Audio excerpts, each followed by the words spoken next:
महाराष्ट्र दिनाच्या निमित्ताने उद्धव ठाकरे यांनी मुंबईतील हुतात्मा चौक येथे संयुक्त महाराष्ट्र चळवळीतील 107 हुतात्म्यांना पुष्पचक्र अर्पण करून आदरांजली वाहिली।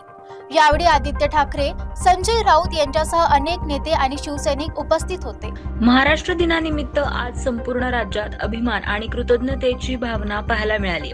मुंबईतील हुतात्मा चौक येथे ठाकर सेनेचे प्रमुख उद्धव ठाकरे यांनी संयुक्त महाराष्ट्र चळवळीतील 107 हुतात्म्यांना पुष्पचक्र अर्पण करून अभिवादन केले। त्यावेळी आदित्य ठाकरे, संजय राऊत, अरविंद सावंत, अनिल देसाई यांच्यासह अनेक नेते आणि शिवसैनिक उपस्थित होते। हुतात्म्यांच्या त्यागाचं स्मरण करत सर्वांनी त्यांना आदरांजली वाहिली।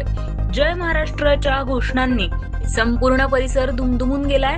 संयुक्त महाराष्ट्राच्या लढ्यात आपल्या प्राणांची आहुती देणाऱ्या हुतात्म्यांमुळेच आजचा महाराष्ट्र घडला, अशी भावना त्यावेळी व्यक्त करण्यात आली।